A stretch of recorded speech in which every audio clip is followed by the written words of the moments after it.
अस्सलामुअलैकुम, good evening and welcome to रंगन भरी शाम विद मी किरण मीर। कहिड़ा हाल आहिनि तव्हांजा? ठीकु आहियो? ख़ैरियत सां आहियो? ऐं अॼु जेको आहे सुबुह सुबुह सां मुंहिंजी आदत आहे, जीअं त मां हमेशह ॿुधाईंदी आहियां, हिकिड़ो रूटीन आहे मुंहिंजो। सुबुह जो सवेर उथंदी आहियां, वरी जेको आहे मां न्यूज़ चैनल्स ॾिसंदी रहंदी आहियां। मतिलबु सिर्फ़ु हिकिड़े न्यूज़ चैनल ते स्टक न थी वेंदी आहियां, मां डिफरेंट न्यूज़ चैनल्स ॾिसंदी आहियां ऐं सर्फिंग कंदी रहंदी आहियां, या का न का अहिड़ी शइ ॾिसंदी रहंदी आहियां नेट ते। ऐं इलाही इंफॉर्मेशन वारी शयूं बि मिलंदियूं आहिनि, ऐं इलाही मतिलबु अहिड़ियूं शयूं मिलंदियूं आहिनि त दिलि चवंदी आहे त हा, इहा ॾाढी मतिलबु हिकिड़ी सुठी ॻाल्हि आहे जेका मां पंहिंजे ऑडियंस सां शेयर करे सघां थी, पंहिंजी टीम सां शेयर करे सघां थी। त कोशिशि इहा ई रहंदी आहे। जीअं मुंहिंजो हिकिड़ो इहो बि रूटीन आहे त जीअं मां घरु वेंदमि या काई अहिड़ी शइ नज़र ईंदी त जेको मुंहिंजो डायरेक्टर आहे अज़हर अली जोखियो, त मां अज़हर भाउ खे बि फ़ोन कंदमि, या अहिड़ी का कटिंग मूं वटि हूंदी या का अहिड़ी का शइ मूं वटि हूंदी, मां उनखे बि फॉरवर्ड कंदी आहियां। पोइ असां डिस्कस कंदा आहियूं उन्हनि शयुनि ते। त इहो हिकिड़ो टीम वर्क हूंदो आहे। ऐं जॾहिं टीम तव्हांजी मज़बूत हूंदी आहे ऐं प्रॉपर वे में जॾहिं तव्हां साम्हूं ईंदा आहियो स्क्रीन ते, त उहा शइ ख़ूबसूरत बि लॻंदी आहे। हूअं बि काफ़ी टाइम खां इहो शो करे रही आहियां, पर अल्हम्दुलिल्लाह जॾहिं खां अज़हर भाउ शो में एज़ अ डायरेक्टर आया आहिनि, त मूंखे अञा लॻंदो आहे त मुंहिंजी जेका हिकिड़ी सलाहियतूं जेके आहिनि, या हिकिड़ी जेका मज़बूती जेका हूंदी आहे, उहा अञा सुठी थी वई आहे।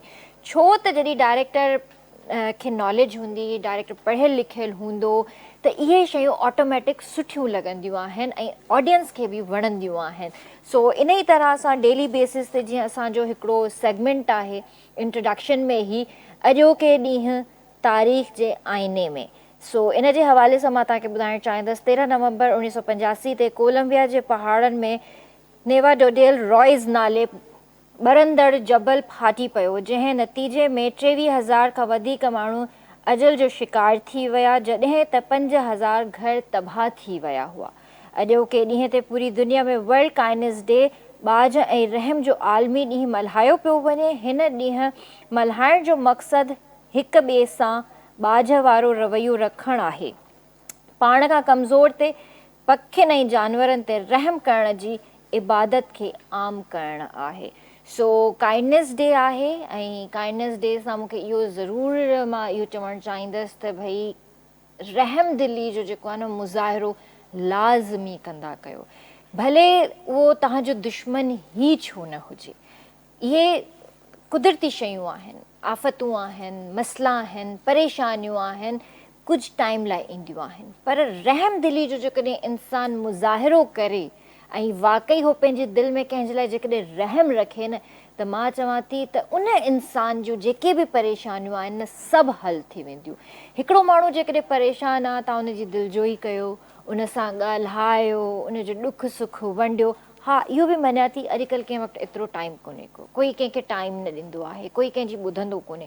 हर कोई इहो चवंदो आहे भई असांजा पंहिंजा इशूज़ घणा आहिनि, तव्हां प्लीज़ मतिलबु पंहिंजा इशूज़ पाण ॾिसी वठो। इहा हिकिड़ी ॻाल्हि नोटेबल आहे। अॼु जो जेको वक़्तु आहे ॾाढो फास्ट वक़्तु आहे, पर तॾहिं बि अलाह बि फ़रमाए थो, अलाह बि चवे थो त पंहिंजे बंदनि ते जेकॾहिं मां रहम कयां थो, त ए बंदा तूं बि ॿियनि ते रहम कर, त मां तो ते रहम कंदसि। ऐं इहा शइ असां सभिनीनि ते वाजिबु आहे। असां हिकिड़े ई मुल्क में रहूं था, इस्लामिक कंट्री में रहूं था, असांजो इहो फ़र्ज़ु बि आहे जो हिक ॿिए सां मोहबत सां ऐं रहम दिली सां पेश अचूं। चाहे उहे असांजा बुज़ुर्ग हुजनि, चाहे उहे असांजा ॿार हुजनि, चाहे उहो असांजो नेबर ई छो न हुजे। सो इहे त बसि ज़बरदस्त मां तव्हांखे शयूं ॿुधायूं, पर उन खां अलावा पाकिस्तान जो लेजेंड एक्टर जेको हिन दुनिया में न आहे, अनफॉर्चुनेटली इलाही लेजेंड एक्टर्स आहिनि असांजा। PTV जे दौर खां वठी असां उन्हनि खे ॾिसंदा ईंदा आहियूं। शायदि मां अखि खोली हूंदी त मां उन्हनि खे ॾिठो हूंदो। अॼु उन्हनि जी बर्थडे आहे, पर हू हिन दुनिया में न आहिनि। मोहम्मद कवी ख़ान साहब, तमामु वॾो नालो, तमामु वॾो नालो पाकिस्तान इंडस्ट्री जो, पर इंटरनेशनल लेवल जो हुननि कमु कयो आहे। एतिरी हद ताईं मां चई सघां थी त मां पंहिंजी लाइफ में इन्हनि जहिड़ो को परफॉर्मर न ॾिठो। तमामु घणो कमु कयो। PTV जो हिकिड़ो ड्रामो अंधेरा उजाला तव्हांखे जेकॾहिं यादि हुजे, हुन में पुलिस ऑफिसर जो हुननि जो कैरेक्टर हुयो, जेको अॼु बि ऑडियंस खे यादि हूंदो। खोड़ कमु कयो आहे उन्हनि। ऐं कवी साहब जा मशहूरु कैरेक्टर्स हूंदा हुआ, चाहे उहो कंहिं वॾेरे जो कैरेक्टर कनि, चाहे उहो कंहिं मतिलबु दुकान वारे जो कैरेक्टर हुजे, चाहे उहो कंहिं मौलाना जो कैरेक्टर हुजे, चाहे उहो हिकिड़े पीउ जो कैरेक्टर हुजे, चाहे उहो हिकिड़े ॾाॾे जो कैरेक्टर हुजे, माशाल्लाह उन्हनि जहिड़ो अॼु ताईं कोई एक्टर पैदा नाहे थियो। सो अलाह साईं उन्हनि जी मग़फ़रत करे, उन्हनि जी फैमिली खे अलाह साईं सब्र अता करे। ऐं उन्हनि जी बर्थडे आहे, हैप्पी बर्थडे इन हेवन, मां इहो ई चई सघां थी। छो त असांजा जेके बि एक्टर्स आहिनि, लेजेंड एक्टर्स आहिनि, या असांजा जेके बुज़ुर्ग हूंदा आहिनि, उन्हनि जे ॼमण वारे ॾींहं ते असां उन्हनि खे यादि ज़रूरु कंदा आहियूं। बसि दिलि में इहो ई चवणु घुरिजे त अलाह साईं उन्हनि जी मग़फ़रत करे ऐं उन्हनि खे हैप्पी बर्थडे करे, उन्हनि जे लाइ दुआऊं ज़रूरु करणु घुरिजनि। जीअं असां पंहिंजे प्यारनि जे लाइ दुआऊं घुरंदा आहियूं, पंहिंजे प्यारनि खे यादि कंदा आहियूं, नमाज़ में उन्हनि जे लाइ दुआऊं घुरंदा आहियूं, त असांखे इंसानियत जो बि हिकिड़ो फ़र्ज़ु अदा करणु घुरिजे त असां अहिड़नि इंसाननि खे बि यादि रखूं। सो असां सां गॾु अॼु ज़बरदस्त गेस्ट आहिनि। हिकिड़ो त मां तव्हांखे ड्रामो ॿुधायां जेको KTN जी स्क्रीन ते तव्हां ॾिसी रहिया आहियो, ग़ुलाम हुसैन। तमामु ब्लॉक बस्टर ड्रामो आहे हिन वक़्तु KTN जी जेको आहे स्क्रीन ते छायल आहे। उन्हनि जो डायरेक्टर लाला सिकंदर असां सां गॾु मौजूदु आहे। मोस्ट सीनियर एक्टर बि आहिनि, डायरेक्टर बि आहिनि ऐं राइटर बि आहिनि TV फिल्म एंड स्टेज जा। उनखां अलावा असां सां गॾु शबीर अली जमाली बि हिते मौजूदु आहिनि, सिंगर आहिनि। सो सभिनि खे वरी कार कंदासीं। अस्सलाम वालेकुम लाला, कहिड़ा हाल आहिनि तव्हांजा? ठीकु आहियो? तबियत ठीकु आहे तव्हांजी? मज़े में आहियो? तव्हांखे ॾिसंदी आहियां न जॾहिं बि, तव्हां यकीन न कंदव, मूंखे ख़ुशी थींदी आहे ॾाढी। सची थी ॿुधायांव, इहो मखण कोन थी हणां मां तव्हांखे, सची वाकई मज़ाक खां अलावा। छो त ॾिसो कुझु इंसान हूंदा आहिनि जिन सां जेको आहे न तव्हांजो हिकिड़ो कुदरती हिकिड़ो रिश्तो ठही वेंदो आहे। हालांकि कॾहिं असां कमु नाहे कयो, जॾहिं बि असां हिते ऑफिस में मिलिया आहियूं, सलाम दुआ थींदी आहे, सुठे नमूने तव्हां मिलंदा आहियो ऐं ख़ुशी थींदी आहे। महिरबानी महिरबानी, अल्लाह आबाद कंदो। तव्हां आहियो ई अहिड़ा या हाणे हीअं थिया आहियो? न न, असां आहियूं ई, अल्लाह से ठल के वलाई आहियो, मतिलबु फ़क़ीरी तबियत आहे। ज़बरदस्त, माशाल्लाह। अस्सलाम वालेकुम। वालेकुम कीअं आहियो भाउ? ठीकु आहियो? अल्हम्दुलिल्लाह। तबियत ठीकु आहे तव्हांजी? अल्हम्दुलिल्लाह। काफ़ी टाइम खां पोइ वरी तव्हांखे माशाल्लाह ॾिठो आहे। तक़रीबन 2-2.5 साल थी विया। हा, एतिरो टाइम थी वियो हूंदो मुंहिंजे ख़्याल सां। भला पोइ एतिरो गैप स्क्रीन खे ॾेई था छॾियो, ख़ैर में? बसि कॾहिं कॾहिं यादि कंदा आहिनि त वरी हाज़िर थींदा आहियूं। सही। त हरू भरू असां वरी कोन कंहिंजी गिची में पवंदा आहियूं। न, तव्हां जहिड़ा जेके फ़नकार आहिनि उहे त पाण चवनि त भई असांखे घुरायो। बिल्कुलु हक़ीक़त आहे, छो त इलाही चकर चवंदा बि आहियूं, वरी किथे ॿियूं बि मसरूफ़ियातूं हूंदियूं आहिनि। हिन खां शोबिस खां अलावा बि फैमिली आहे, सिस्टम आहे। सही सही। इलाही वरी जेको सुबुह सही सही, ज़बरदस्त। हींअर कुझु नवां गाना अची रहिया आहिनि? बिल्कुलु। हिकिड़ो हींअर मां तव्हांखे जेको ॿुधाईंदुसि उहो बि नओं अचे पियो। अच्छा अच्छा, यानी उहो KTN जे लाइ आहे स्पेशली? इंशाअल्लाह। पहिरियों ई दफ़े ते ऑन एयर वेंदो? इंशाअल्लाह। अच्छा, ज़बरदस्त। तव्हां खां ॿुधूं था गानो बि। लाला, कीअं पई मोट मिले ड्रामे जी? तमामु बहितर, सुठी, तमामु सुठी, मज़ो अचे पियो? हा, जॾहिं शुरूआति थी त हिते ई तव्हांखे चयो न त हीउ इंशाअल्लाह ड्रामो जेको आहे त अहिड़ो थींदो। वाकई इहा हक़ीक़त आहे। हिन ई शो में तव्हां चयो हुयो ऐं तव्हां इहो बि चयो त ॾिसजो, तव्हां मूंखे वरी घुराईंदव। ऐं माशाल्लाह केतिरियूं एपिसोड्स ऑन एयर वयूं आहिनि? 47-48 थी वियूं आहिनि, बाक़ी हाणे 4-5 हाणे वाइंड अप थिए, 52 थिए। त ही अॻिते न पिया खणी वञो अञा? ॾिसूं था।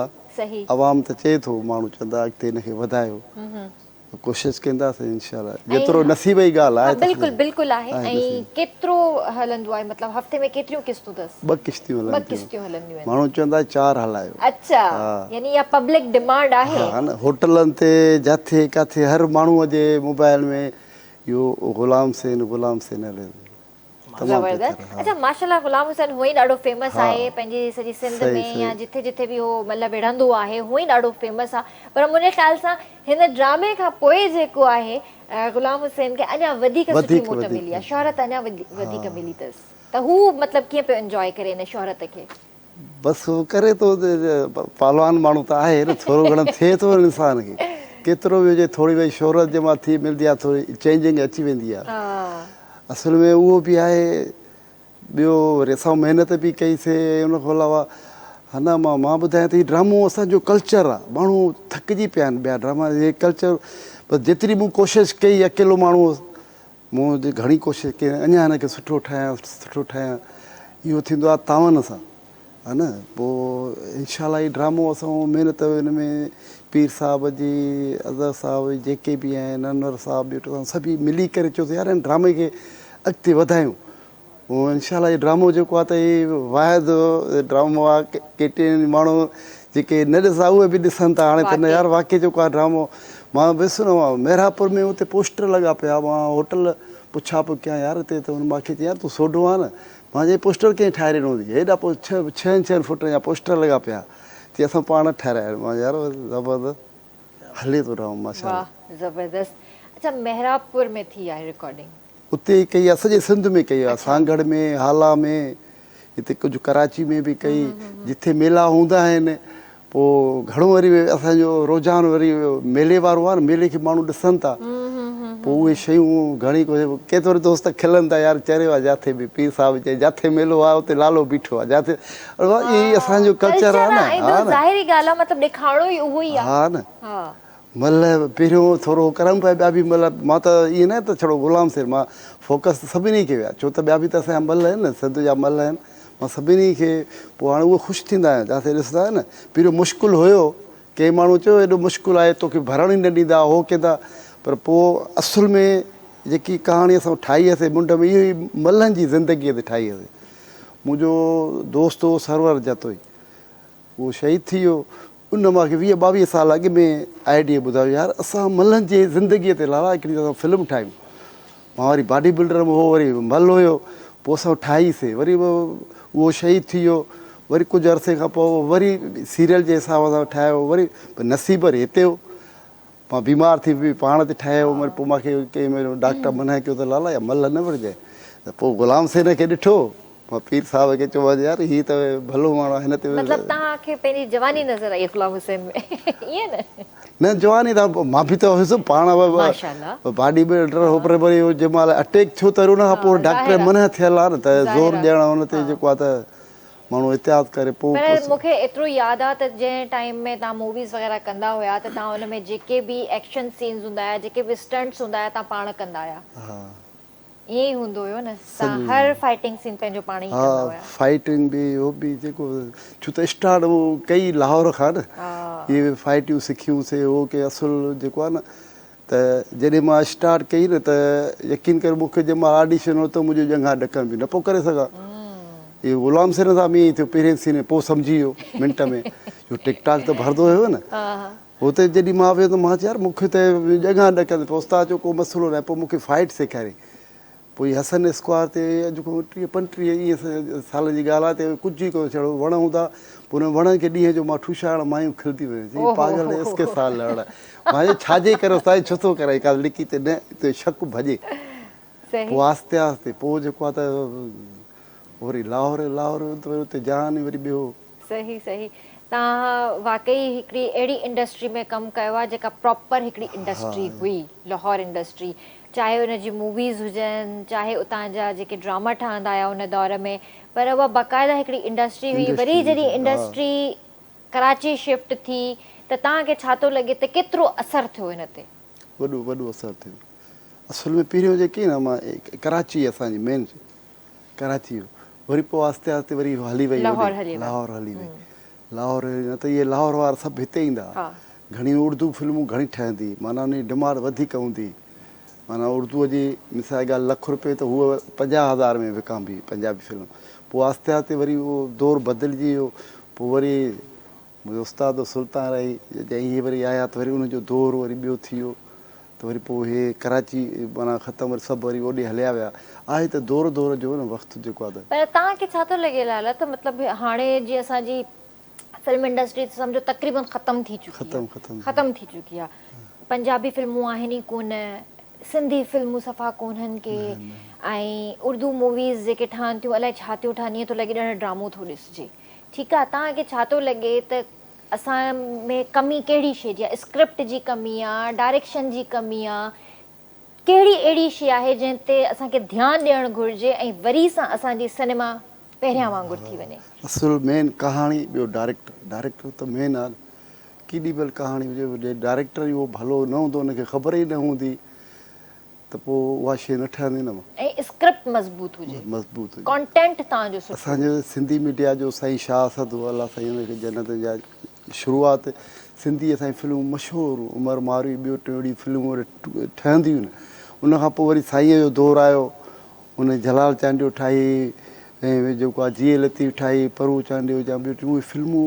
मिसाल थी वियूं आहे न उहो तमामु एॾियूं फिल्मूं जलाल चांडे जो त हाणे अलाह साईं हुनखे जन्नत में जाए हुनखे ख़बर बि कोन आई उन डुप्लीकेट जंहिं महिल करायूं थो चए पोइ जंहिं महिल थिए पोइ चए हल सैद ई छा की मां त घोड़े ते चढ़ियोसीं कोन हीअ कलापाती कीअं थो ॼाण हाणे हुनखे आई न ई पोइ दोहरी वरी मसइलो साईं असां वेठा जंहिं महिल सिनेमा जे न हाणे कुल सिनेमा लाड़काणो सखर ऐं हैदराबाद 3 सिनेमा 2 सिनेमा में सखर वारी मेन सिनेमा न पई मिले घणी कोशिशि साईं कई न मिली न अंत साईं तुंहिंजे मालिक खे चयो सही हुन चयो यार सिंधी फिल्म तो मैं चलाने नहीं दूंगा मैं सिनेमा जो थी थो चए बाबा तूं पैसा ॻाल्हाए सही महीने जा सही लाला हिन ॻाल्हि खे वधायूं था पोइ ऐं हिन ते इलाही ॻाल्हाइणो आहे अॼु स्टेज ते बि ॻाल्हाईंदासीं ऐं पंहिंजो फिल्म ते बि ॻाल्हाईंदासीं पर व्यूअर्स ब्रेक जो वक़्तु आहे जल्दी हाज़िर था थियूं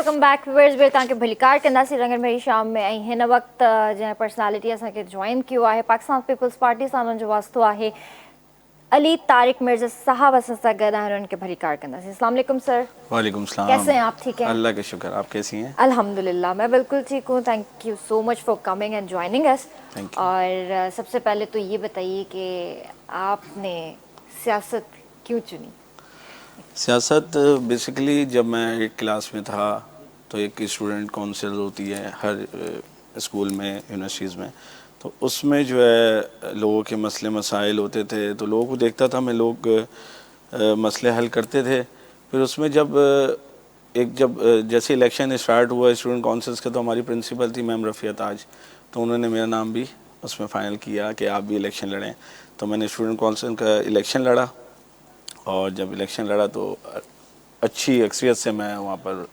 उनके जो पुराने लोग थे उनको फ़ाइट करके उनसे और आगे आया और विन किया फिर लोगों के मसले मसाइल स्टूडेंट्स के जो भी मसले मसाइल होते हैं यूथ के वो हल करना स्टार्ट किया फिर ऐसे करते करते फिर लाइफ आगे चलती गई फिर यूनिवर्सिटीज़ में भी किए फिर कॉलेजेस में किए तो इसकी वजह से फिर उसके बाद प्लेटफॉर्म चुना कि किसी सियासी जमात को ज्वाइन करके और फिर लोगों के काम आया हल करें तो आपने इस करियर का आगाज़ कब किया करियर का सियासी जमात में ये मैंने किया 2012 में अच्छा। जब मैं यूनिवर्सिटी कराची यूनिवर्सिटी में मैंने मास कम्युनिकेशन में एडमिशन लिया तो उसमें एज आ MSF पाकिस्तान मुस्लिम लीग फंक्शनल की एक स्टूडेंट विंग थी उसमें मैंने एज आ मेंबरशिप वहाँ ज्वाइन करी जब और सियासी जमातों को वहाँ पर देखा तो सबके अपने अपने उसमें और भी सियासी जमातें थी तो इसमें ये मुझे सही लगी उसमें उस वक्त क्योंकि स्टूडेंट के लिए ये लोग बहुत अच्छा वहाँ पर काम करे थे जिन्होंने इनिशियल लिया था सब कुछ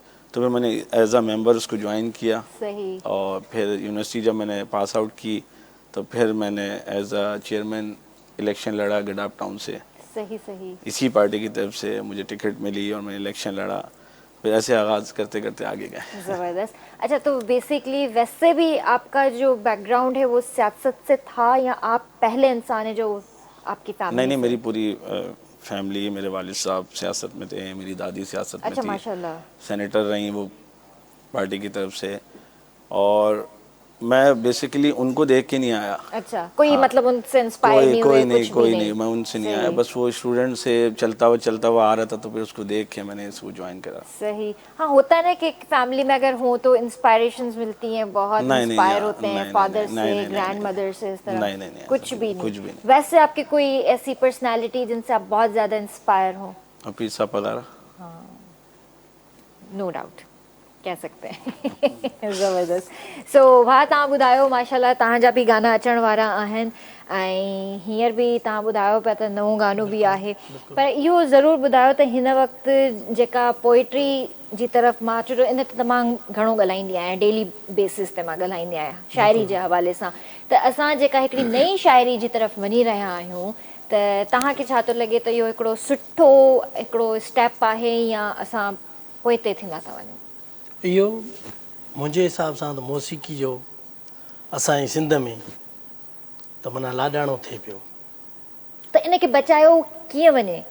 इन्हनि खे इन ई सिलसिलो स्टार्ट थींदो जॾहिं असांजा जेके शाइर आहिनि पुराणा उहे एक्शन जा जीअं सुठा सिंगर आहिनि सिखियल ऐं सम्झू अहिड़ा बि उस्ताद आहिनि जिन्हनि जो नालो बि न आहे हक़ीक़त में, उन्हनि खे ऐं ॿियो सोशल मीडिया जो दौरु आहे, हर माण्हू वटि पंहिंजो चैनल आहे, कुझु त अहिड़ा फ़नकार आहिनि अहिड़ी शाइरी हले पई अलाए छा पियो हले, बहरहाल कोशिशि करनि। मुंहिंजो इहो मैसेज आहे उन दोस्तनि खे त शाइरी जेका आहे अहिड़ी तव्हां खणो त कम से कम तव्हांजो मैसेज हुजे सही, पब्लिक मतलब सुठो हिकिड़ो मैसेज वञे पब्लिक ॾे। अदब जे हिसाब सां अदब फैलायो।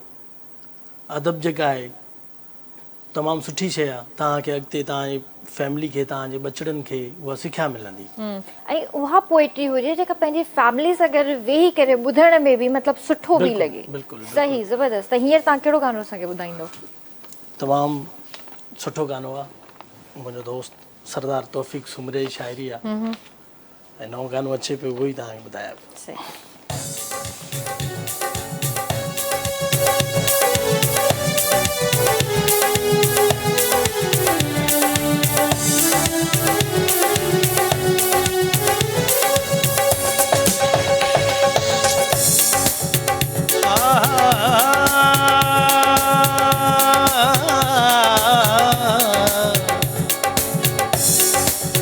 केॾी सूंह भली थई दिलबर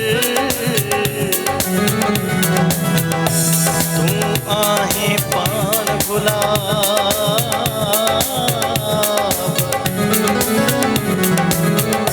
कहिड़ो ॼाए जवाब तौफ़ीक़ सुमरो चए ज़रूर तोखे असां बि वणी विया ज़रूर तोखे असां बि वणी विया कसम सां दिलि तुंहिंजी दिलबर खणी विया ज़रूर तोखे असां बि वणी विया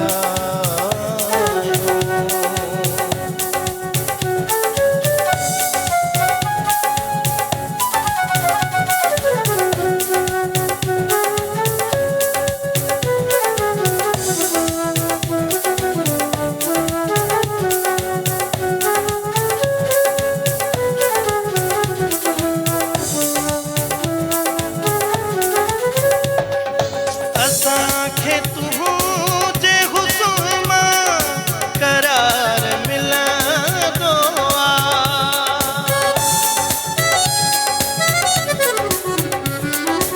असांखे तुंहिंजे हुस्न मां करार मिलंदो नज़र जो तीर बि ताणे खणी विया नज़र जो तीर बि ताणे खणी विया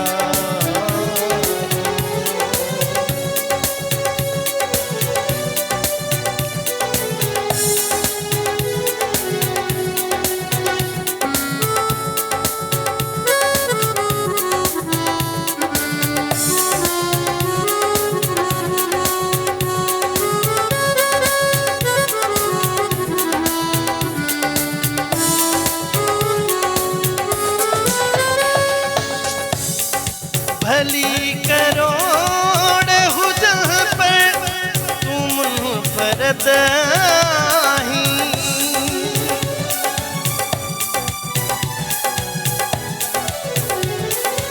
भली करोड़ हुजा पर तुम फरद आही करे तारीफ असां भी घणी वया करे तारीफ असां भी घणी वया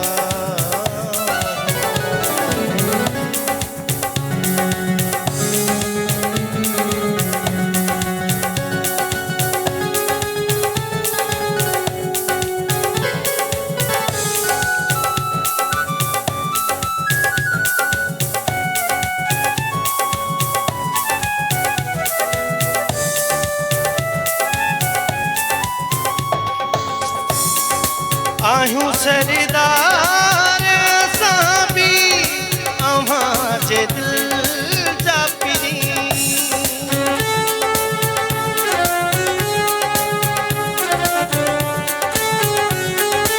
आहियूं सरदार असां बि अव्हां जे दिल जा पिरी चवे तो फी कही बाती घणी चवे तो भी कही बाती घणी वया ज़रूर तोखे असां भी बणी वया ज़रूर तोखे असां भी बणी वया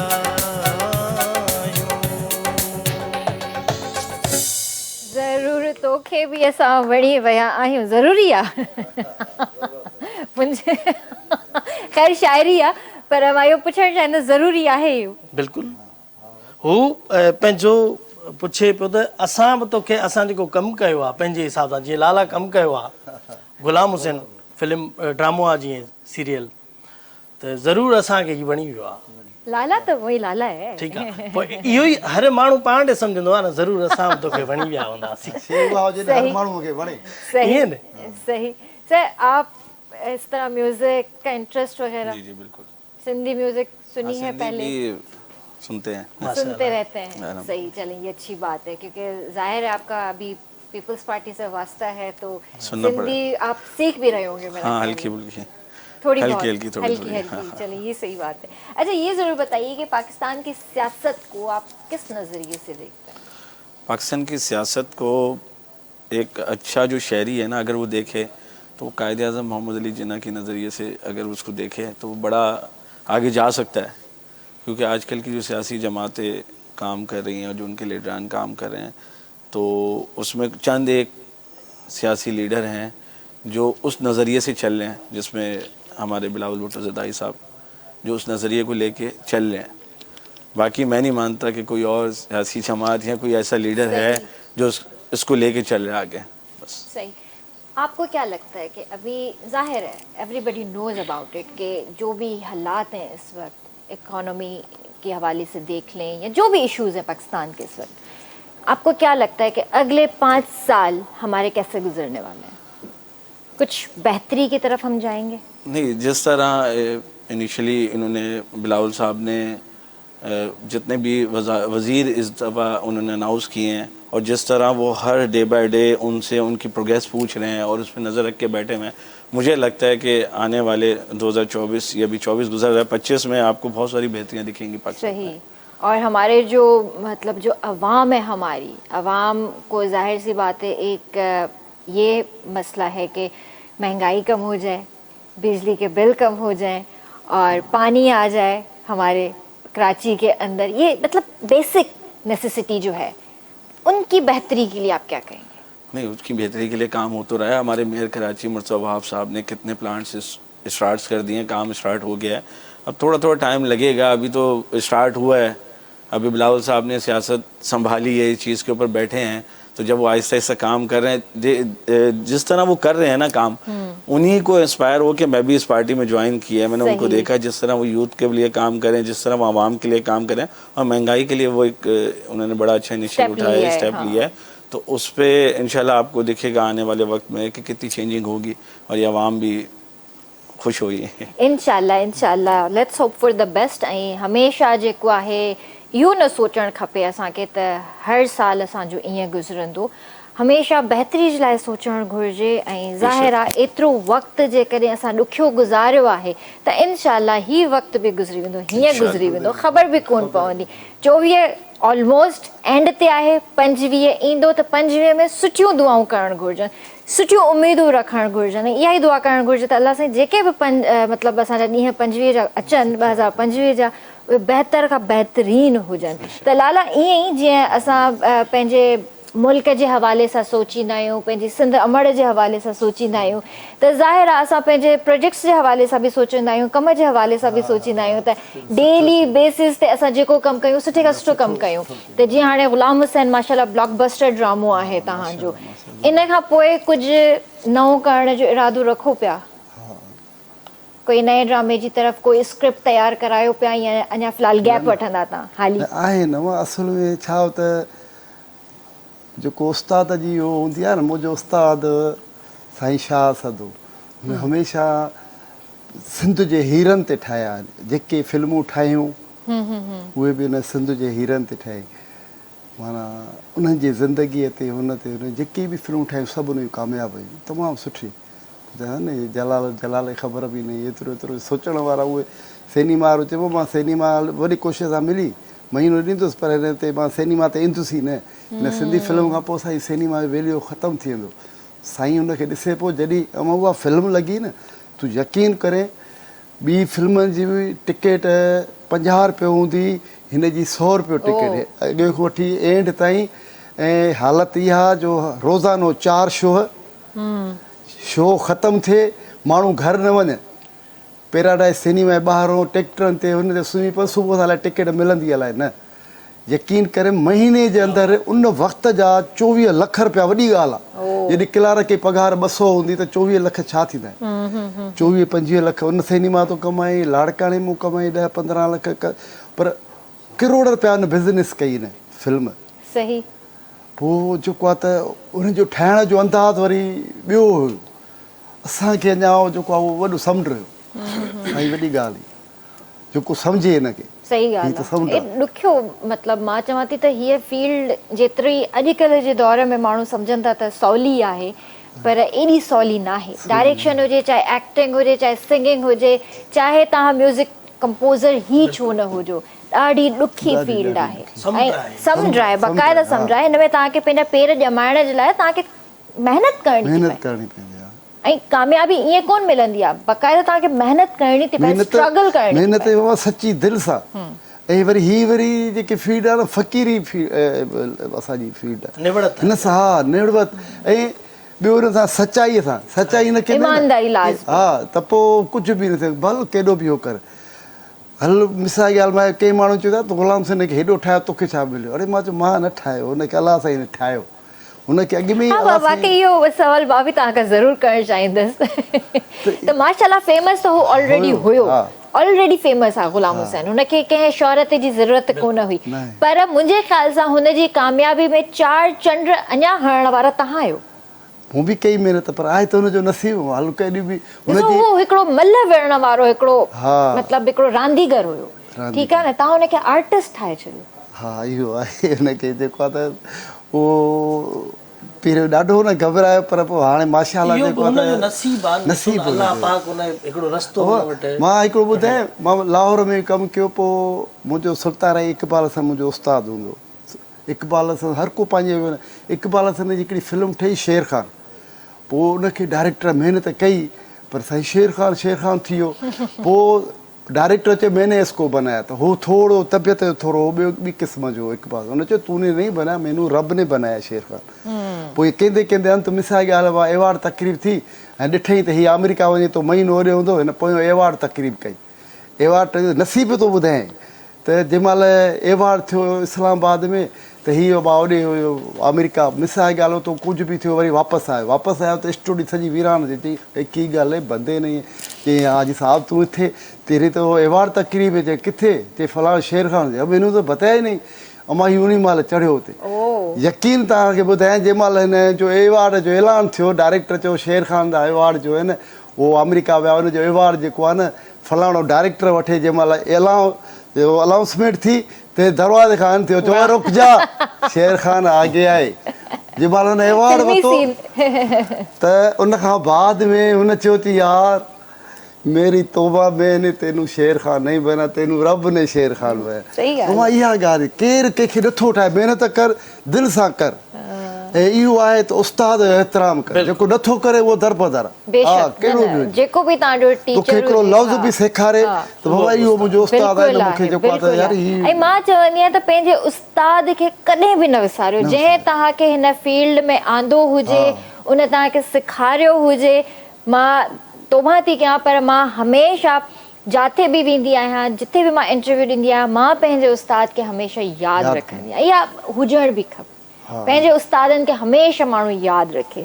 सर जैसे आप माशाल्लाह सियासत में हैं इस वक्त और ये बताइए कि आप भी बहुत यंग हैं तो यंग टैलेंट जो है हमारा यूथ भी अगर आना चाहे सियासत में तो उनके लिए आप क्या कहना चाहेंगे? उनके लिए ये फील्ड कैसी है और आप यूथ के लिए भी बहुत काम कर रहे हैं। देखें उनके लिए तो मैं तो खुद पर्सनली तौर पे चाहता हूँ कि यूथ को आगे आना चाहिए क्योंकि अभी आप देख रही हैं सियासत में जो हाल है हमारे जितने बैठे हैं सबकी एजेस आपको पता है जी 80 से ऊपर है। थोड़ा सा वो काम करते हैं उसके बाद उनकी क्या हालत होती है। सही बात है। हमें ज़रूरी चाहिए कि यूथ को आगे आना चाहिए लोगों को पार्टिसिपेट करना चाहिए और इस टर्नओवर में जिस तरह पाकिस्तान पीपल्स पार्टी ने यूथ को आगे लेके आई है और यूथ को इलेक्शन लड़वाया है और जो आज़ाद सर हमारे यंग MPs हैं आप देख रही हैं जो उनके पहले उनके वालिद साहब होते थे अब वो लोग जो MPs आए हैं तो आप देखें उन एरिया में उन PS में जो काम हो रहे हैं तो वो यूथ की सोच से हो रहे हैं। सही।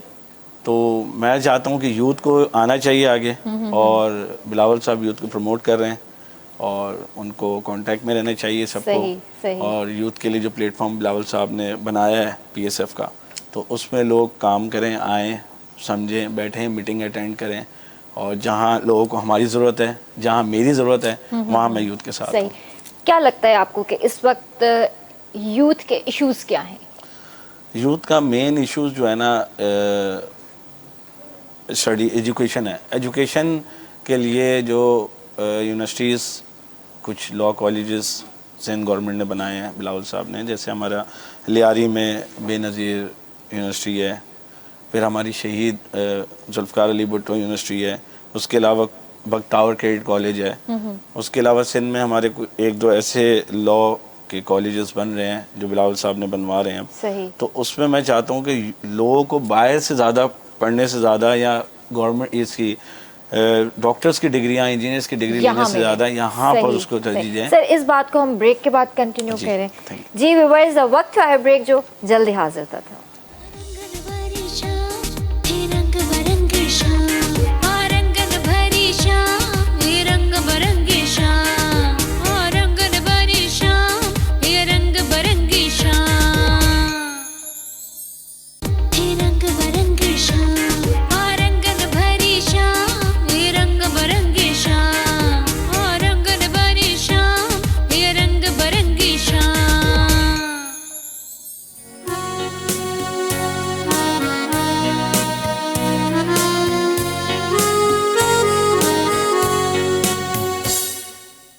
में तव्हांखे भली कार कंदासीं रंगन भरी शाम में ऐं असांजी ॻाल्हि ॿोल थी रही यूथ के हवाले से तो सर हम इस बात को थोड़ा सा कंटिन्यू करना चाहेंगे कि जैसे आप यूथ के इश्यूज़ के हवाले से बात कर रहे थे तो मैं चाहूँगी कि उसको कंटिन्यू करें। जैसे मैं आपको बता रहा था यूथ के इश्यूज़ वही एजुकेशन मेन चीज़ एजुकेशन है। एजुकेशन होगी तो सब कुछ सही होगा।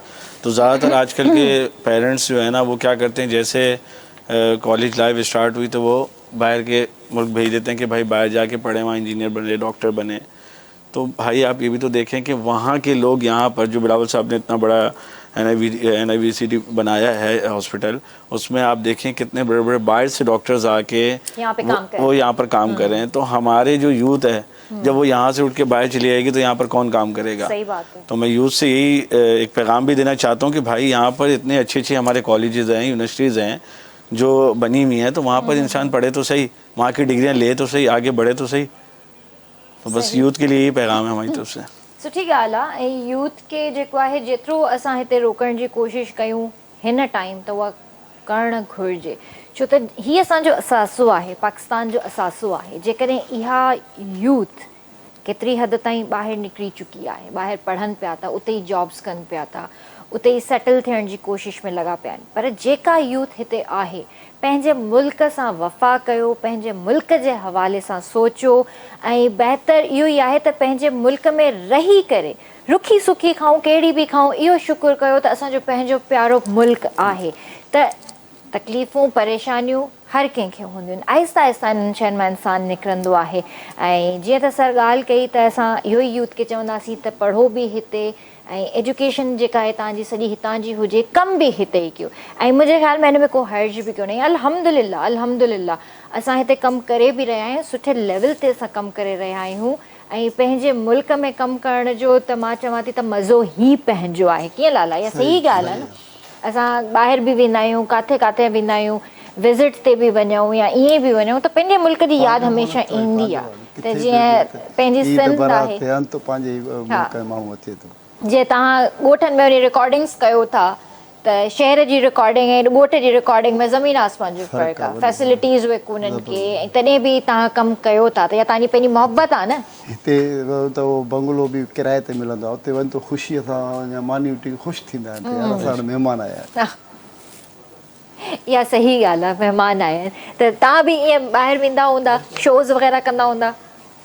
दुबई वियो आहियां, सऊदीया। कीअं मोट मिलंदी आहे अहिड़नि शहरनि में वञी करे तव्हांखे?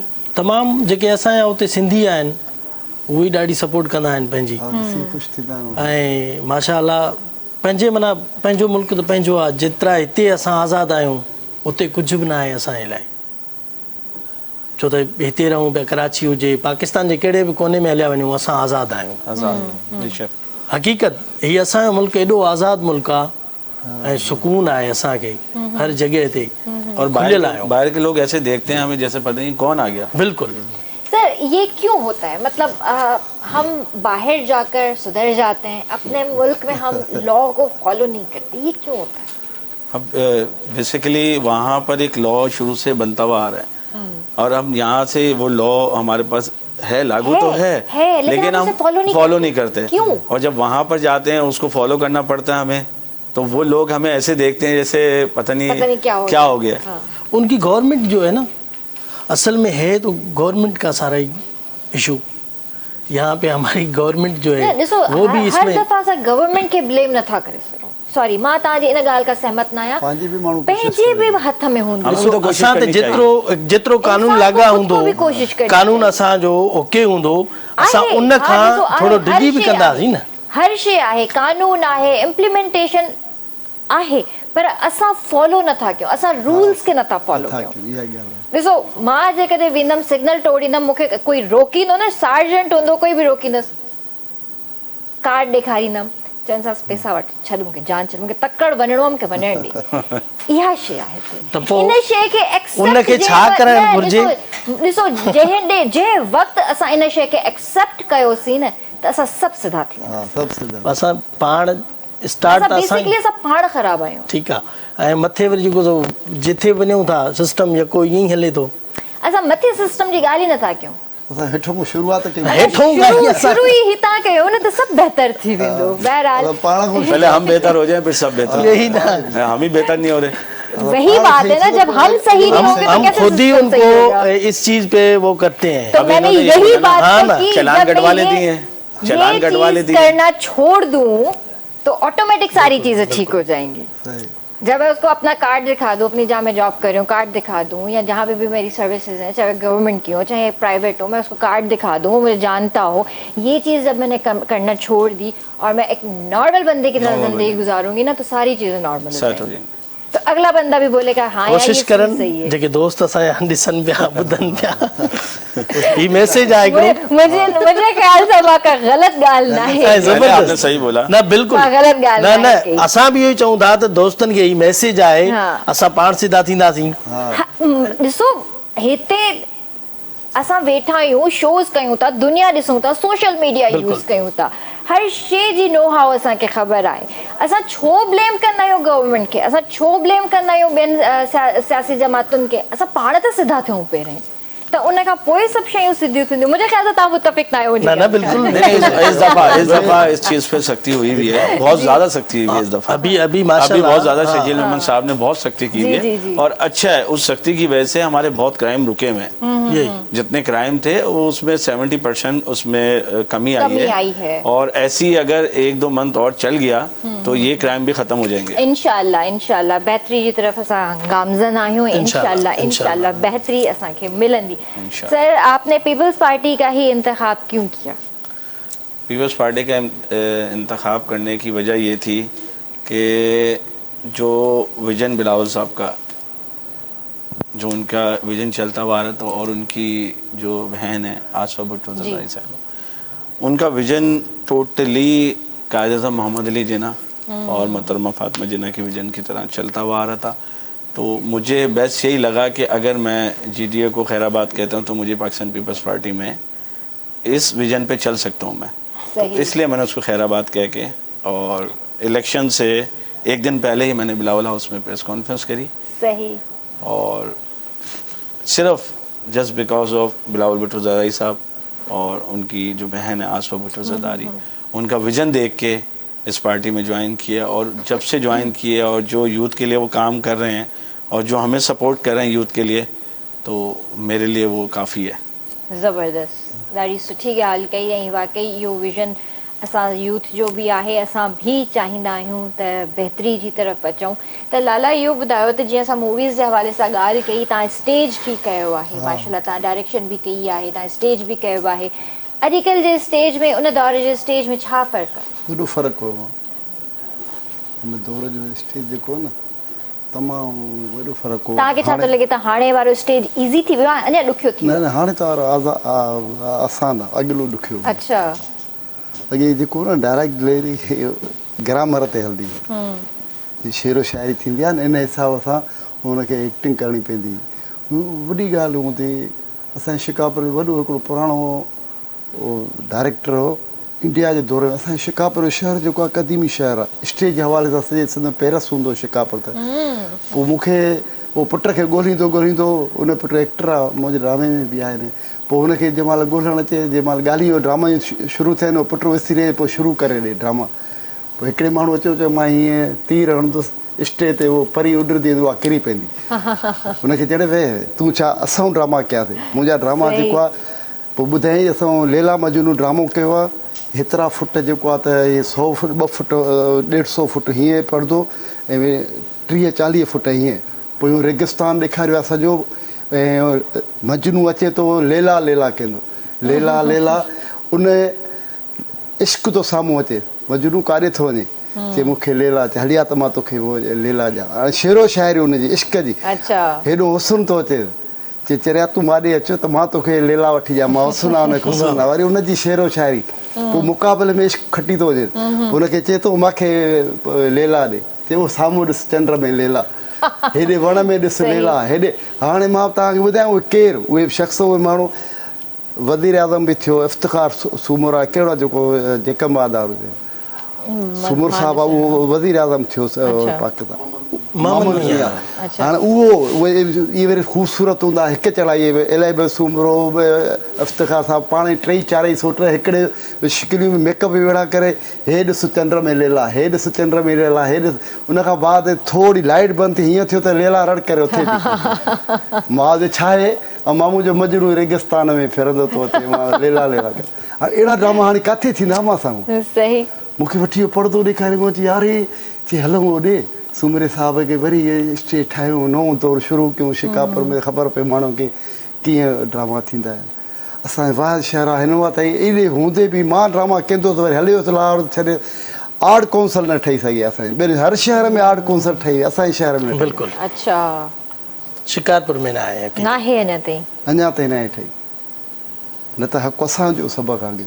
ऐं वॾा वॾा ड्रामा काजल, नूरजान, अलाए कहिड़ा कहिड़ा वॾा वारा इंडिया पाकिस्तान हिकु हूंदो अदाकार, ॿ महीना छोड़ो ॾिना सेट ठहंदा।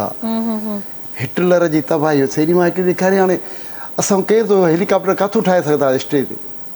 उहे ठहियल हुन ॼारियूं लॻल आहे चई हेलीकॉप्टर जी ॼारी थी वेंदी उहो अच्छा। पियो त भाई उहे बम हणणु उहो करणु हीअं पोइ तरीक़ा ॿुधाए मां वाह साईं तो आहे उहो पोइ अचे न मां ॿुधाए त पुट खे ॻोल्हण में शुरू थी वई न जवानी अची वञे त पूरो बसि पोइ जेको आहे न साह पइजी वेंदो हुनखे ॻाल्हियूं ॿुधी करे सही हाणे उहे ड्रामा न आहिनि सही। हाणे सोलो कमु थी वियो आहे बसि सही। अच्छा तव्हांजी फैमिली में मतिलबु तव्हांजा ॿार केतिरा आहिनि?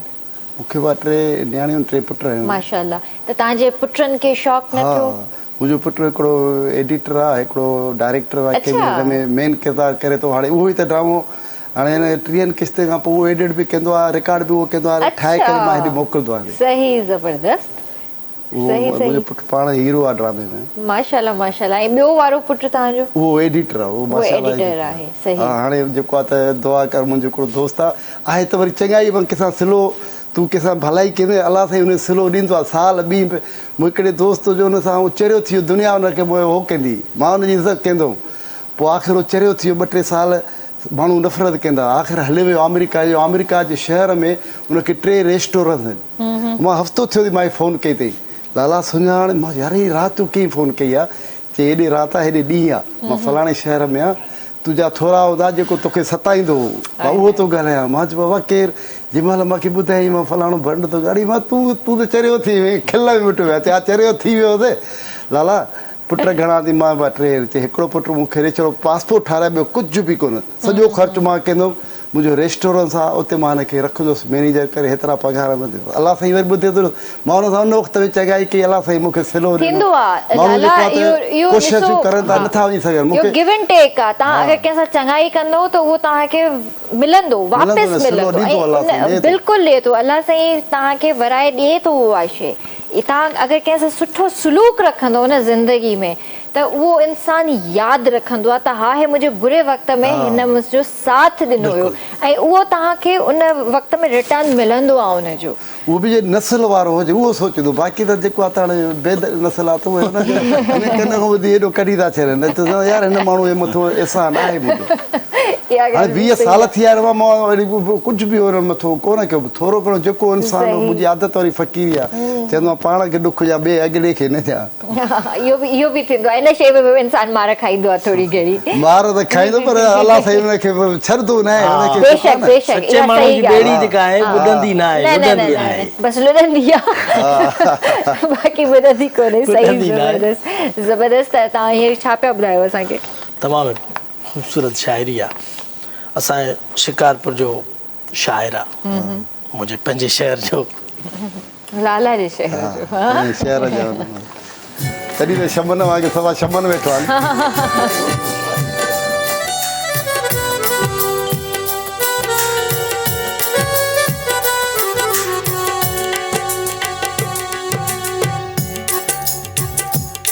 खुशबू खुशबू हर पल आहे खुशबू खुशबू हर पल आहे लहरायो तो आंचल आहे लहरायो तो आंचल आहे खुशबू खुशबू हर पल आहे खुशबू खुशबू हर पल आहे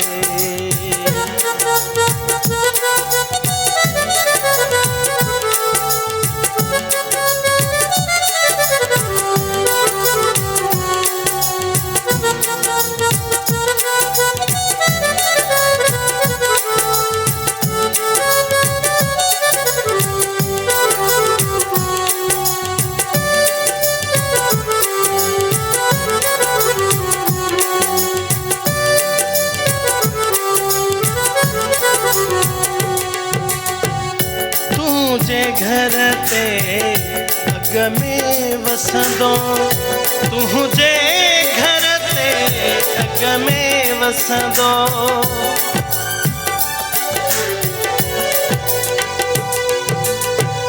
तुझे घर ते अग में वसंदो तुझे घर ते अग में वसंदो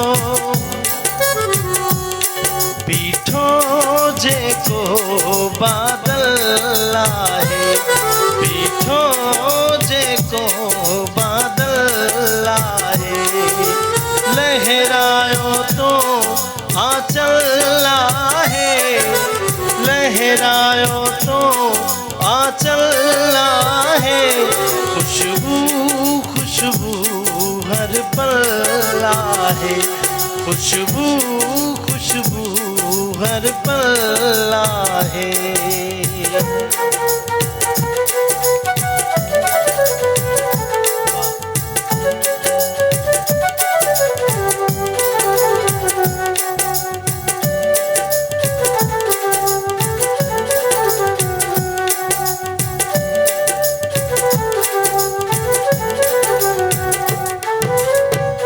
मुर्क मन सहेराब करे वन, मुर्क मन सहेराब करे वन,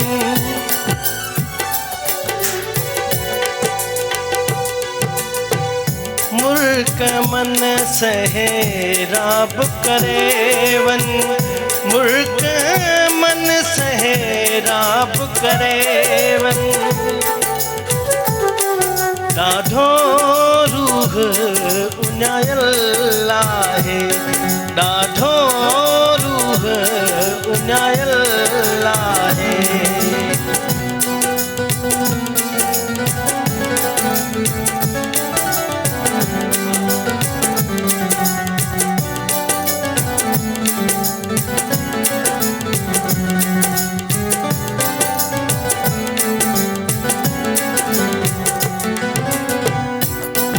जो सिराजत तो बिल गोरी, तू जो सिराजत तो बिल गोरी,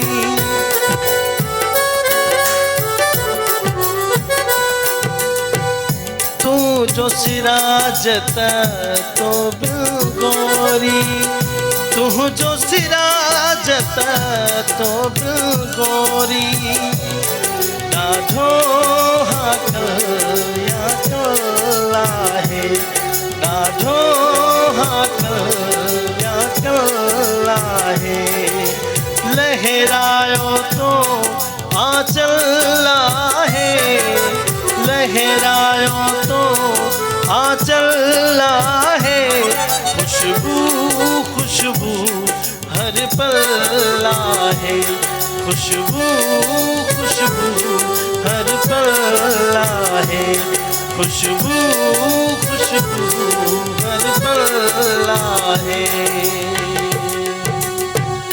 वाह जी वाह, जबरदस्त जबरदस्त, वेरी नाइस। लाला, शेरो शायरी थोड़ी घणी? ई थोड़ी घणी है, कुछ तो ॿुधायो अॼु,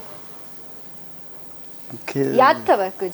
हा बि हिकिड़ो आहे असांजो, हा भाऊअ खे बि वास शिकापुर जो साईं सुभाणे शाह, वॾो शाह शमन बि असांजो उतां थियो, वॾी उहो शइ उनजो हिकिड़ो सूंहं तुंहिंजीअ खे ॾिसंदो रहां मां, सूंहं तुंहिंजीअ खे ॾिसंदो रहां मां, ज़ुल्फ़ तुंहिंजा चुमंदो रहां मां, सवे साह हुजनि मुंहिंजा सुभान, बस तुझे कदम कदम ते कुसंदो रहां। वाह वाह वाह वाह, जबरदस्त जबरदस्त। इन ई ॻाल्हि ते वठंदासीं ब्रेक ऐं जल्दी हाज़िर था थियूं।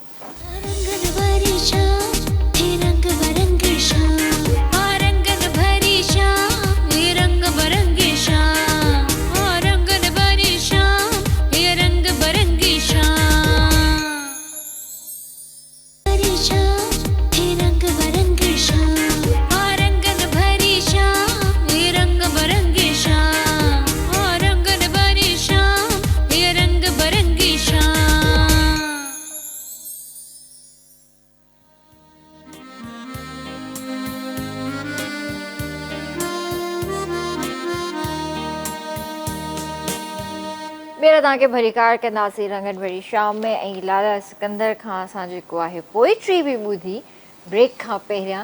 ऐं लाला, तव्हांखे त माशाल्लाह पोइट्री बि यादि आहे, त तव्हांखे स्टेज जे ज़माने जा डायलॉग्स बि यादि हूंदा पुट? यादि हूंदा न? कुझु त डायलॉग्स बि थी वञनि अॼु। हिकिड़ी फिल्म हुई मुंहिंजी, हुनजो डायलॉग ॿुधायांव। पंजाबी फिल्म हुई? न सिंधी आहे। सिंधी फिल्म हुई, ओके। न हथ बदिजाए न पेरे पहुंचाए न कसमू विच जाए न मिंथू के जाए न मूंखे कंहिंजी बदुआ लॻंदी थी न मूंखे कंहिं ते तरस ईंदो थी न मुंहिंजी दोस्ती चङी न मुंहिंजी दुश्मनी चङी वाह वाह वाह वाह मां न खां वठी चोटी ताईं मथे जो सूर आहियां जंहिंखे चुंबड़ा छॾंदो न आहियां पोइ विझी नक में नोड़ी घुमाईंदो आहियां सखर रोड़ी वाह ज़बरदस्त लाला मूंखे ईअं पियो लॻे त वाकई मां जेको आहे तव्हांखे स्क्रीन ते ॾिसी रही आहियां ज़बरदस्त माशाल्लाह इहो फिल्म हिकु ॾाढी आहे हिट थी अच्छा हा इहो डायलॉग वरी मुंहिंजो साईं नासिर शाह मुंहिंजो चवंदो थी स्टेज हा लाला विझी नक में नोड़ी मशहूरु थी वियो बसि इंसानु आहे न ईअं बसि ओचिते ठही वियो हिकिड़ो सही मशहूरु जो किसो आहे न विझी नक में नोड़ी घुमाइण बाबति पोइ ईअं बसि हा सखर रोड़ी वरी वरी सखर जी रोड़ी घुमाइणो आहे। अच्छा इन खां अलावा कोई उर्दू या पंहिंजो पंजाबी मूवी जो डायलॉग यादि अथव हा पंजाबीअ जो त हाणे वक़्तु थियो उन महिल नंढा नंढा डायलॉग हूंदा हुया बाक़ी ॿियो हिकिड़ी उर्दू फिल्म कई हुई अनवर शाह साईं उस्ताद उनजी हिकिड़ी पोइ उनजो बि डायलॉग ॿुधायां कहिड़ो हुयो यादि कयो थी असीं ज़हन ॿियो हिकिड़ो डायलॉग ॿुधायां डायलॉग त उहो ड्रामा जा खोड़ का बि मां न आहे चाहींदी त उनजो पुटु धाड़ेर थिए या बदमाश थिए ज़माने जा ज़ुल्म सितम इंसान खे मजबूर करे छॾींदा आहिनि कॾहिं मां बि ॾेढियां ॻाल्हाइण वारनि खां ॾकंदोसि जॾहिं मुंहिंजो पीउ मारे वियो मुंहिंजी माउ मारी वई मुंहिंजी मासूम भेण मारी वई मां हुन ज़ालिमनि जे दरवाज़े ते वियुसि हक़ न मिलियो अदालत जा दरवाज़ा खड़कायमि इंसाफ़ न मिलियो उनजी गवाही तव्हां सभु ॾींदव कंहिं मज़लूम खे हक़ इंसाफ़ न मिले त उहो मजबूरन हथियार खणंदो आहे मजबूरन हथियार खणंदो आहे मजबूरन हथियार खणंदो आहे वाह वेरी नाइस ज़बरदस्त नेचुरल मतिलबु अखियुनि में ग्लेयर अची वई हिकिड़ी ऐं जंहिंखे असां मतिलबु चवंदा आहियूं त रोइण जा सीन्स असां कीअं कंदा आहियूं हिकिड़ो जेको नेचुरल आर्टिस्ट हूंदो आहे न उनजे अंदरि क्वालिटी इहा ई हूंदी आहे न हू वैक्स यूज़ कंदो आहे न हू का विक्स यूज़ कंदो आहे न हू का ग्लिसरीन यूज़ कंदो आहे हुनजी अखियुनि में नेचुरल ॻोढ़ा ईंदा आहिनि ऐं इहे ई हूंदा आहिनि सही मेहनती अदाकार वाकई इहा हक़ीक़त ॻाल्हि आहे असां बि ग्लेयर यूज़ कंदा हुआसीं अखियुनि में ग्लेयर आणण जे लाइ जेको ग्लिसरीन यूज़ कंदा हुआसीं पर आहिस्ता आहिस्ता जॾहिं वक़्तु गुज़रंदो वियो पंहिंजी अदाकारी सां पंहिंजे कम सां जॾहिं असां सिंसियर थींदा वियासीं पोइ ख़बर पवणु शुरू थी वई त इहा अखियुनि में जेका नेचुरल जेको हिकिड़ा ॻोढ़ा अचनि था इहे कीअं था अचनि जॾहिं तव्हां पंहिंजो पाण खे कंसीव कंदा त भई जेको कैरेक्टर आहे उहो मां पाण आहियां तव्हां पंहिंजो पाण खे विसारे छॾींदा त ऑटोमेटिक तव्हांखे महसूसु थींदो त हा हीउ मूंसां थी रहियो आहे हीउ कैरेक्टर्स आहे न हीउ मूंसां थी रहियो आहे त तव्हांजी अखियुनि में ऑटोमेटिक जेको आहे न ॻोढ़ा अची वेंदा लाला वाह माशाल्लाह ज़बरदस्त सर आपको कभी इस तरह की ऑफर्स आई है जैसे मॉडलिंग ड्रामो वगैरह की इस तरह की हुआ तो होगा नहीं मैंने किए प्रोग्राम्स अच्छा वाइब चैनल पर प्रोग्राम्स किए छुट्टी हो गई सुबह मॉर्निंग शो होता था अच्छा तो वो मैंने तकरीबन 4 मंथ्स किया फिर मैंने छोड़ दिया होस्टिंग की है Hosting मतलब की है आपने मैंने। फिर वो कैसा रहा आपका एक्सपीरियंस अच्छा एक्सपीरियंस था तो क्यों छोड़ा फिर आप कंटिन्यू करते उसको भी नहीं वो बस एक हमारे दोस्त थे उन्होंने हमें रिक्वेस्ट करी तो फिर मैंने उसके लिए किया लेकिन मुझे कोई वो नहीं था इतना शौक नहीं था उसका सही हालांकि मैंने किया भी मास कम्युनिकेशन BS है सही सही तो मास कम्युनिकेशन में हमारे जितने सर थे मुजाहिद बरेलवी साहब थे मैडम समन थी तो सब तो होस्टर्स ही हैं अभी इस वक्त आपको पता है सही तो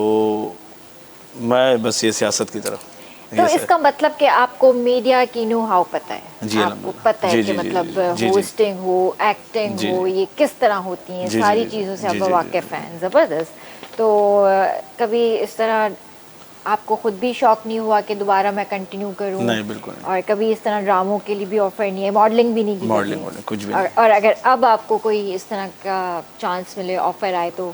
नहीं, ऑफर्स हैं, अच्छे लिंक्स हैं कैनल्स वगैरह में, सही। लेकिन टाइम ही नहीं है ना। टाइम ही नहीं है। बिजनेस है, फिर सियासत है, तो सब सही, चीज़ें हैं। सही सही, ज़बरदस्त। तो आपको क्या लगता है कि सिंध हुकूमत की सियासी पॉलिसियाँ क्या हैं और नौजवानों के लिए सिंध हुकूमत पीपल्स पार्टी क्या काम कर रही है? सियासी जो नौजवानों के लिए सिंध हुकूमत करी है वो तो मैंने आपको पहले भी बताया, जो जो उनके लिए उन्होंने बिलावल साहब ने मिशन किए हैं, जो मिशन चल रहे हैं उनके।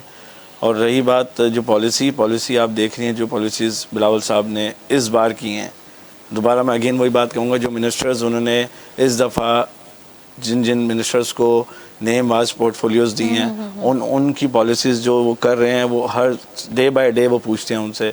और पिछली गवर्नमेंट के अलावा इस गवर्नमेंट में जो वो काम कर रहे हैं और जो पॉलिसीज़ उनकी चल रही हैं वो ज़्यादा अच्छी चल रही हैं। सही, ज़बरदस्त। तो इसके अलावा आपकी और क्या एक्टिविटीज़ हैं? आप अपना दिन कैसे स्पेंड करते हैं और क्या हॉबीज़ हैं आपकी? मेरा बेसिकली कैटल का मुझे बड़ा शौक़ है। सही। मेरा कैटल फार्म भी है। अच्छा, गुड। तो वहाँ भी मैं डेली तकरीबन वहाँ जाता हूँ। फिर मैंने एक फार्म हाउस बनाया हुआ है अपना, अच्छा फैमिली के लिए सिर्फ। तो उसमें कुछ मैंने अपने एनिमल्स वगैरह रखे हैं। अरे वाह। उसके अलावा बिजनेस है मेरा अपने बिजनेस है 2-3, तो वो भी मैं करता हूँ। फिर शाम के बाद सियासी चीज़ें देखना, फिर रात में कुछ मजहबी। सही। तो फिर ऐसी टाइम सारा दिन स्पेंड रहता है। मतलब क्या उसमें मजहबी के हवाले से ये सवाल आपने अच्छा पूछा कि इंसान, मैं ये कहता हूँ इस वक्त जो सियासी लोग हैं उनको भी एक पैगाम है कि अगर वो सियासत में हैं और सियासत कर रहे हैं तो उनको ये मजहबी भी होना चाहिए सियासत के साथ साथ। बिल्कुल। क्योंकि जो माहौल है इस वक्त, सियासत तो चल रही है, तो उसमें उनको चाहिए कि मजहबी भी कुछ लोगों के साथ उठे बैठें। जब मुझे मजहबी कुछ जिम्मेदारियां मिली तो 9th मंथ मेरे पास मजहबी जिम्मेदारियां थी औकाफ की, तो मैंने उसमें इस 9 महीने में इतना काम किया कि 4 साल तक भी इंसान नहीं कर सकता। 9 महीने में मैंने जितनी पाकिस्तान की दरगाहें थी उन सबको विज़िट किया, उनके सज्जादा नशीं, उनकी दरगाह के नशीं, जो उनके चेयरमैन औकाफ हैं, उन सबसे मिला। तो अभी भी कुछ ऐसी दरगाहें के बुज़ुर्ग हैं जो मुझे ये बोलते हैं कि यार तुम हिस्ट्रियों तक पहुंच जाते हो, तो इससे सीखने को मिलता है। और आप किसी मजहबी स्कॉलर के साथ बैठे हैं, और बहुत सारे नाम हैं कराची के, बड़े बड़े नाम हैं मजहबी स्कॉलर, तो उनसे आपको बहुत कुछ सीखने को मिलता है। कुछ आप सियासत में ऐसे काम कर रहे हैं जो बिल्कुल गलत हैं, और अगर आप उसमें मजहबी थोड़ी सी तवज्जो ले लें तो आप उससे बच सकते हैं। सही। तो मेरा एक पैगाम भी है जितने XYZ सियासतदान हैं कि उनको चाहिए कि पीरों को छोड़ के, पीर हजरात को छोड़ के मजहबी लोगों को थोड़ा पीछे जाएं। सही बात है। उनकी सुने, उन पे उनके फतवे देखें, उनके। अब आपने देखा हर दूसरा बंदा मजहबी बना हुआ है, हर दूसरा बंदा मुफ्ती बना हुआ है, हर दूसरा बंदा आलिम दीन बना हुआ है। तो मैं ये कहता हूँ कि जितने बड़े बड़े इदारे ये काम कर रहे हैं तो उनको चाहिए कि जब तक इंसान टोटल बन ना जाए मुफ्ती या आलिम दीन तो उसको डिग्री ना दें। सही, बिल्कुल सही कोई बात है। कोई किसी मुफ्ती से पूछते हैं कोई फतवा, तो दूसरा मुफ्ती उस पर कोई और फतवा देता है, तो भाई आप हो तो एक ही फ़िरके के, लेकिन इसका फतवा दूसरा, उसका दूसरा, तो कुरान पाक तो अलग नहीं है ना, वो तो एक ही है ना। बेशक। तो ये फ़िरके क्यों बांटे हुए हैं? सही बात है, बिल्कुल अच्छी बात की आपने, और इस पे हम जैसे लोगों को भी थोड़ा ध्यान देना चाहिए। बेशक। ऐं ॾाढी सुठी इहा ॻाल्हि कई सर, त वाकई ख़ैर मां इन जी वधीक डिटेल में न वेंदमि, पर सम्झण वारा सम्झी विया। हिकिड़ो मैसेज आहे, ॾाढो बहितरीन मैसेज। ये मैसेज है, बिल्कुल है, बिल्कुल है। और ये आपने बड़ा अच्छा सवाल पूछा, कोई पूछता नहीं है। नहीं, क्योंकि देखें मुझे भी थोड़ा सा शौक लगा, क्योंकि आप जैसे नौजवान, क्योंकि नौजवान मजहब में है ही नहीं ना, इस तरफ जाते नहीं हैं, तो इसी वजह से मैंने थोड़ा सा पूछना चाहा आपसे कि मतलब लाइक व्हाट, क्या कर रहे हैं? नहीं, मेरी डायरी में आप देखेंगे डेली एक कोई ना कोई मजहबी प्रोग्राम जरूर होता है। जबरदस्त, बहुत अच्छी बात है। मैं जरूर उसको तरजीह देता हूँ, चाहे वो महफिल नात हो, महफिल मिलाद हो, या कोई भी XYZ प्रोग्राम हो, चाहे मजालिस हो, मैं जरूर अटेंड करता हूँ। मैं नहीं देखता कि मैं किस वर्के से हूँ, नहीं, चाहे वो किसी का भी हो तो मैं वहाँ जाके बैठता हूँ। इवन कृष्णों का भी कोई प्रोग्राम होता है तो मैं वहाँ जाके बैठता हूँ, सुनता हूँ, देखता हूँ। तो उनसे भी कोई ना कोई चीज़ पिक हो जाती है। बहुत चीज़ें आप बहुत गेन चीज़ें करते pick कर हैं, सकते हैं। बहुत चीज़ें आप गेन बेशक। करते हैं दूसरों से। इहा हक़ीक़त ॻाल्हि आहे। हर शइ पंहिंजी जाइ ते, इंसानियत सभिनि खां अवल हूंदी आहे, त अहिड़ियुनि एक्टिविटीज़ में उथणु वेहणु घुरिजे, इंसान खे इलाही कुझु सिखण जे लाइ बेशक, मिलंदो आहे। त भाउ इहो ॿुधायो त जीअं तव्हांजा हीअं गाना बि अची रहिया आहिनि ऐं तव्हां इन खां अलावा म्यूज़िक कंपोज़िंग जी तरफ़ न आया, कॾहिं लिखण जो शौक़ु न रहियो तव्हांखे? कॾहिं बि न? छो? हूअं त कंदा आहिनि। हूअं त माशाअल्लाह ई असांजो ई, छो त सिखिया ई हितां आहियूं, अगरि करे सघूं था। लेकिन मुंहिंजो पंहिंजो जेको हिकिड़ो नज़रियो रहियो त उहो हिकिड़ी शइ,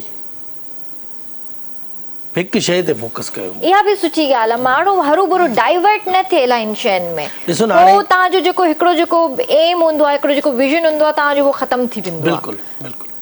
जंहिंखे जेका शइ अचे थी उहो उहो ई करे। Yeah. इहा सुठी ॻाल्हि आहे। So thank you so much. तव्हां सभिनीनि जो शुक्रिया अदा करणु चाहींदमि। Thank you so much sir आने के लिए। और लास्ट में कोई मैसेज देना चाहेंगे आप? बस मैसेज यही है, अपने यूथ के लिए भी मैसेज है, और जो सबसे बड़ा मैसेज हमारा जो मज़हब के लिए, उसके लिए भी यही बोलूँगा कि जो किसी को बुरा नहीं लगना चाहिए चीज़ को। लोग बुरा मान जाते हैं कि भाई हमारे ऊपर ये तनकीद की जा रही है, तो मैं खुदारा इदारों से रिक्वेस्ट करता हूँ कि इन जाली हजरातों के ऊपर और जाली मुफ्तियों के ऊपर भी एक्शन लें, जैसे और लोगों के लिए ले रहे हैं, तो हमारा मुल्क बिल्कुल अच्छी ट्रेंड पे चल जाएगा। जी। और नहीं लेंगे तो फिर ऐसे ही चलता रहेगा, ऐसे ही अल्लाह के अजाब हमारे मुल्क में आता रहेगा। बेशक सही ॻाल्हि आहे। जी लाला, कोई मैसेज ॾियणु चाहींदव? मैसेज मां इहो ई चवंदुसि त पंहिंजी पीउ ऐं माउ जी इज़त बेशक जेतिरो थी सघे पंहिंजी माउ बेशक बेशक जेको आहे त ईअं सम्झ त क़ाबू क़बिल आहे। जे माउ जी इज़त कई न उहो कॾहिं बि बेशक जेको आहे त बेशक माउ परेशान न रहंदो। वाकई हक़ीक़त ॻाल्हि आहे। माउ पीउ जो कोई निमल बदल कोई। जंहिंजी न आहे माउ त उनखे बाद में ख़बर, जंहिंजी आहे त क़दुरु कयो माउ जो। जहिड़े क़दुरु कयो हुनजो। बेशक सही, ज़बरदस्त। भाउ कोई मैसेज ऐं पोइ लास्ट में गानो तव्हांजो? मुंहिंजो मैसेज इहो ई आहे, इंसानियत सां प्यारु कयो, इंसाननि जो क़दुरु कयो। शायदि अॼु आहियूं, सुभाणे मता न अचो। इहो ख़ासि कंहिंजे लाइ मैसेज आहे? सभिनी जे लाइ। ओवरऑल हलो सही आहे, ज़बरदस्त। वेंदे वेंदे तव्हांखां गानो बि ॿुधंदासीं ऐं इंशाअल्लाह बि वरी ज़िंदगी रही त तव्हां सां सुभाणे मुलाक़ात कंदसि। तेसीं ताईं पंहिंजे पंहिंजे प्यार जो तमामु घणो ख़्यालु रखिजो। मूंखे RBS जी पूरी टीम खे ॾींदा इजाज़त। अल्लाह हाफ़िज़ जी।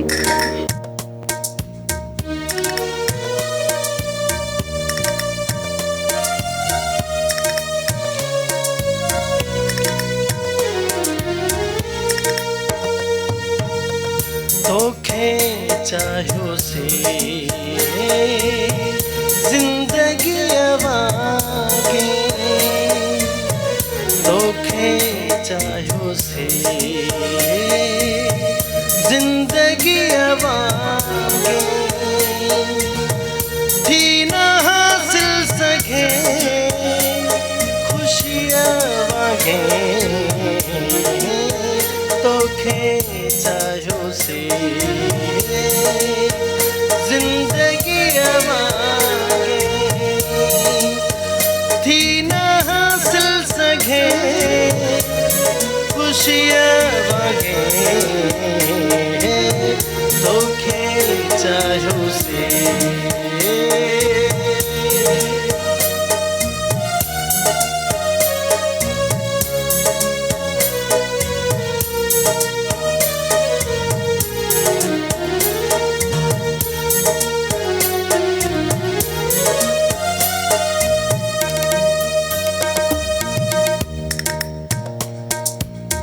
सुहावरन में मुनफरद आही,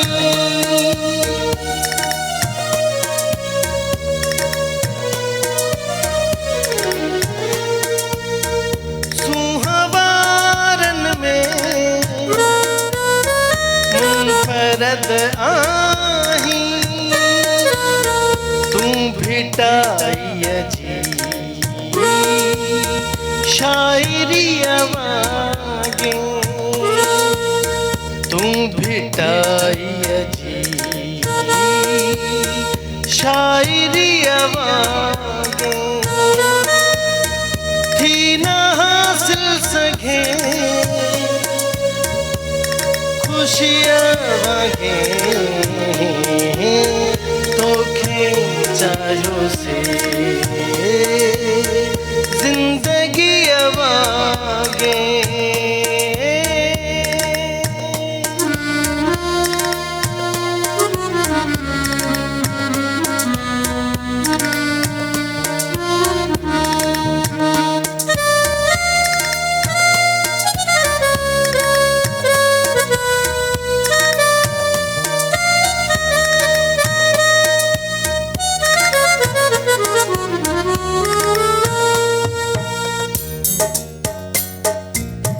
मूसा दुनिया बिघिन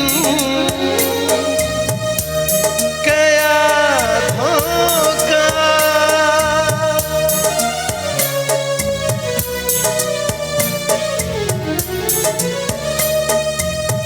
मूसा दुनिया बिघिन कया धोखा तुझे चेहरे जी